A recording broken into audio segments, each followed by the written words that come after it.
Pornography দেখবে দুজন 7 বছরের শিশু? আচ্ছা, আপনারা কি ওদের কোনো খেয়ালই রাখেন না? এটা হয়তো ভুল করে কোনো ভুল লিংকে ক্লিক হয়ে গেছে। ঠিক ভুল সেটা ওদের কাছ থেকে জেনেই আমি ওনাকে কমপ্লেনটা করেছি।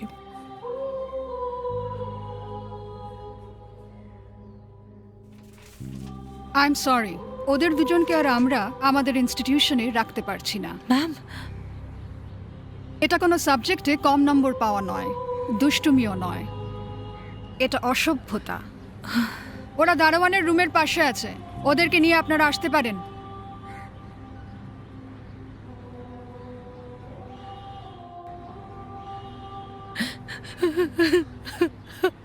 কেঁদো না, কেঁদো না, কেঁদো না। কি আশ্চর্য, দেখো ফ্যাস ফ্যাস করে। কি কর না, না, ঠিক আছে, ঠিক আছে। আচ্ছা তুমি আমাকে বলো, তবুর কাছে ফোন থাকে? থাকে না তো? তাহলে যে যা বলবে মেনে নেবো?